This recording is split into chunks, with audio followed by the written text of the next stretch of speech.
이야, 미키 반더벤 코너킥 헤딩 두 골. 대박! 이 경기는 단순히 반더벤의 헤딩골에만 집중하면 안 됩니다. 이번 경기의 하이라이트는 토트넘의 새로운 빌드업 방식입니다. 이제는 EPL의 모든 팀이 토트넘의 좌측면 빌드업이 부실하다는 것을 알고 있습니다. 그래서 많은 상대 팀들이 토트넘의 좌측면 빌드업을 유도하는데요. 여지껏 중앙을 통해서 빌드업을 시도하지 않았던 토트넘이 중앙을 통해서 자신들의 강점인 우측 날개를 재가동하기 시작했습니다. 토트넘은 4-2-3-1 대형을 기반으로 팔리냐와 벤탄쿠르의 간격을 좁히고 쿠두스와 시몬스를 하프스페이스로 배치했습니다. 4-2-2-2 대형을 통해 상대 3명의 중앙 미드필더를 상대로 4대3 수적 우위를 만들어 중앙을 통해 빌드업 하겠다는 의도인데요. 중앙 수적 우위를 이용하기 위해서는 골키퍼와 중앙 미드필더들이 강도 높은 압박 속에서 패스 연계를 시도해야 했고 패스 차단 리스크를 감당해야 했습니다. 상대의 좌측면 유도 압박에도 불구하고 우측면을 통해 빌드업을 시도할 때 오른쪽 센터백과 풀백, 윙어가 감당하던 리스크를 골키퍼와 중앙 자원들이 짊어지기 시작한 것입니다. 그들의 의지는 경기 초반부터 나타났습니다. 비카리오, 팔리냐, 포로의 연계를 시작으로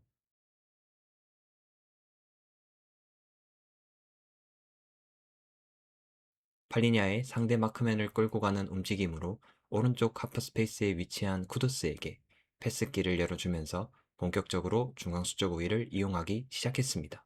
에버튼은 토트넘의 중앙 빌드업을 저지하기 위해 왼쪽 센터백을 쿠두스에게 붙이며 강하게 압박을 시도했지만 쿠두스가 자신의 스피드와 볼 소유 능력을 이용해 공을 잡고 돌아서게 됩니다.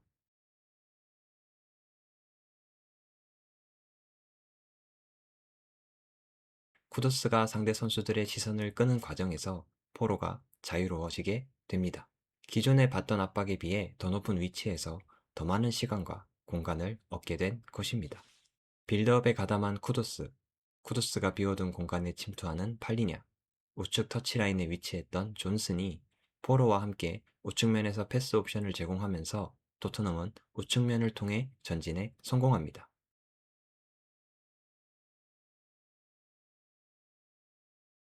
좌측면의 경우에는 왼쪽 윙 시몬스가 중앙에 들어와 빌드업에 가담했는데요. 에버튼 왼쪽 센터백이 쿠두스를 의식해 나와 있는 상황에서 시몬스의 마크맨인 우풀백이 시몬스를 따라가는 것은 후방에서 센터백과 풀백 사이로 이동한 상대 센터포워드에게 1대1 환경을 제공하기 때문에 시몬스를 중앙 미드필더에게 맡기게 됩니다. 토트넘은 이 상황을 골키퍼의 적극적인 빌드업 가담으로 후방 수적 우위의 이점을 극대화하는데요. 골키퍼, 센터백과 미드필더가 볼을 순환시키며 상대의 압박을 유도하고 상대가 강하게 압박을 시도할 때 시몬스가 자연스럽게 프리맨이 되면서 공을 잡고 정면을 보게 됩니다. 최종적으로 시몬스에게 상대 윙어가 끌려가면서 프리맨이 된 스펜스가 자신의 신체 능력을 이용해 빠르게 전진하면서 좌측면에서도 중앙 수적 우위를 활용하여 빌드업에 성공합니다.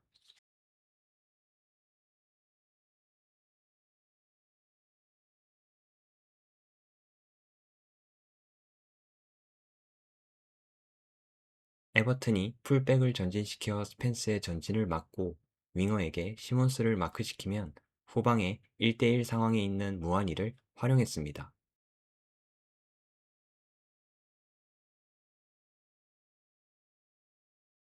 결국 왼쪽 하프 스페이스에 위치한 시몬스와 센터백과 풀백 사이에 위치한 무한이에게 풀백과 윙어가 묶이면서 스펜스에게 여유롭게 패스가 전달되고 토트넘은 전진을 하게 됩니다. 또한 에버튼의 미드필더들이 쿠두스와 시몬스를 의식하여 압박 강도가 낮아진 경우 시간과 공간이 생긴 반더벤의 전진 드립을 시도해 무한이의 하프 스페이스 빌드업 가담으로 3자 플레이를 통해 시몬스가 프리맨이 됩니다.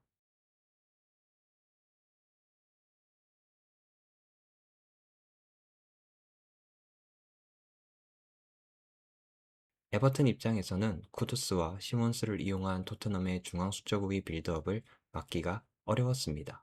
중앙 지역에서 빌드업 방식도 마찬가지였습니다. 에버튼의 4-4-2 수비 대형을 상대로 여전히 쿠두스와 시몬스가 중앙에서 수적 우위를 만들고 스펜스가 측면 터치라인을 따라 공격 라인에 가담할 준비를 하고, 포로는 센터백들과 쓰리백을 유지하며 후방 수적 우위를 기반으로 안정적인 빌드업 대형을 구축했습니다.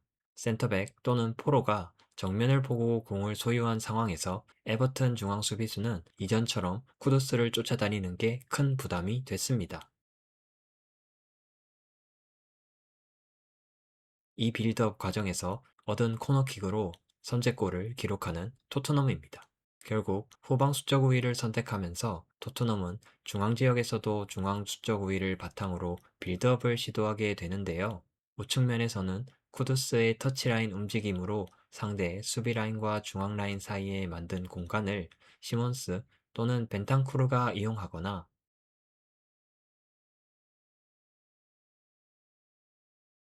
쿠두스에게 패스가 연결된 후 존슨의 뒷공간 침투,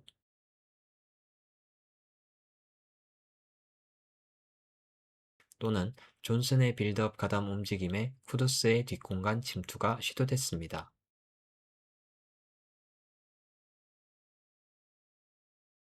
상대가 중앙을 틀어막으면 팔리냐 또는 벤탄쿠르의 수비 라인 편입과 동시에 포로가 전진하면서 측면을 통해 공격 지역으로 전진했습니다.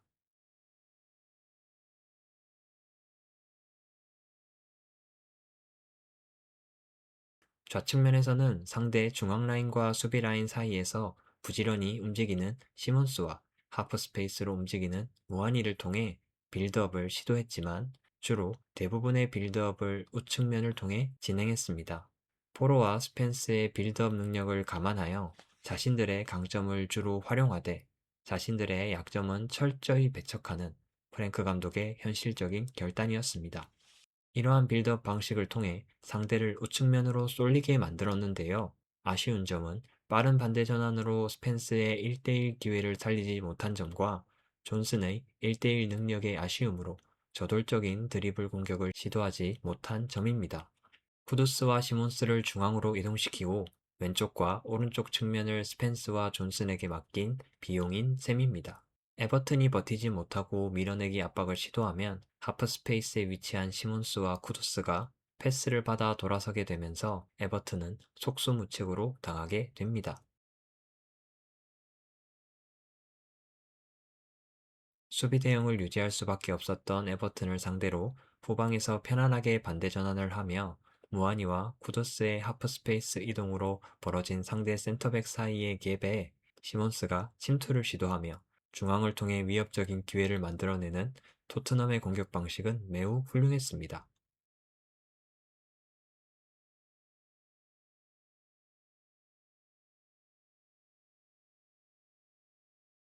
중앙 수적 우위를 바탕으로 다양한 빌드업 패턴을 선보이며 상대의 압박을 무력화시키고, 상대의 박스를 공략한 토트넘은 상대의 수비 지역 빌드업을 철저히 방해하며 주도권을 잡으려 했습니다.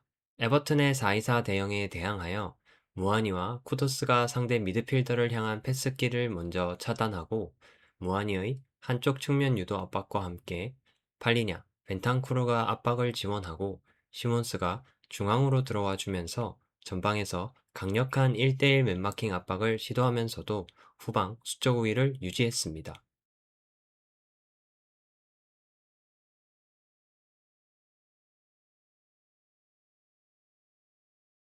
이러한 압박 방식을 통해 상대의 롱킥을 유도해냈고, 후방에서 단소가 상대 센터 포워드 베트와의 공중볼 경합에서 우위를 점하면서 토트넘은 전반전의 주도권을 잡게 됩니다.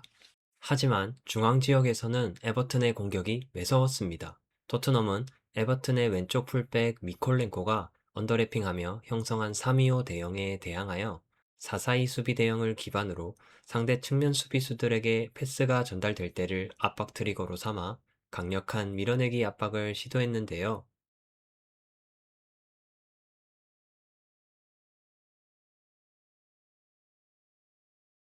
상대 양측면 윙어들의 볼 간수 능력과 쓰리백의 빠른 반대 전환으로 좌측면에서는 그릴리시와 미콜렌코의 연계에 뒷공간을 공략당하고,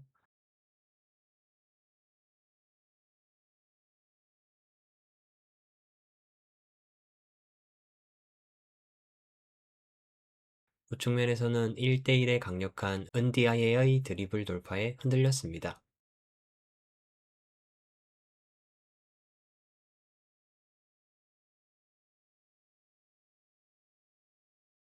결국 밀어내기 압박을 시도하기보다는 수비 대형을 유지하며 중앙을 먼저 막은 후 측면으로 공이 전개되면 라인을 낮추면서 좌측면 은디아예를 상대로는 스펜스와 시몬스가 더블팀으로 상대를 막고 반더벤과 스펜스 사이의 갭은 벤탄크루가 비운 자리를 무하니가 커버해주면서 단단하게 페널티 박스를 지키려 했습니다.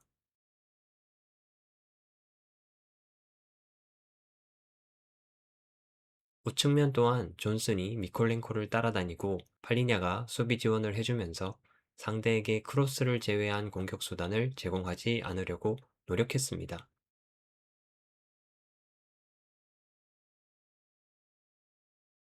이러한 수비 방식을 통해 최근 에버튼의 상승세를 이끄는 양쪽 윙어의 공격력을 반감시켰지만 윙어들의 체력 부담이 컸고 낮은 수비 라인으로 인해 상대에게 압박을 가하지 못하면서 상대의 볼 점유를 허용해야 했습니다.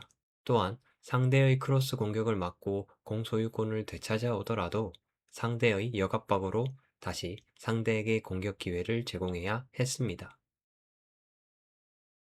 하지만 최종적으로는 수비 지역에서 상대의 크로스 공격을 잘 막은 후 기존의 빌드업 체계를 바탕으로 빌드업과 볼 점유에 성공하면서 전반전은 토트넘이 원하는 대로 흘러갔습니다. 전반전 막바지부터 리스크 높은 빌드업 대신 안정적으로 전반전을 마무리하려던 토트넘이 코너킥으로 두 번째 득점을 만들어내면서 후반전에서는 기존의 빌드업 방식 대신 롱패스를 주로 이용하여 패스 차단으로 인한 역습 리스크를 완전히 떨쳐내고 수비에 집중했습니다.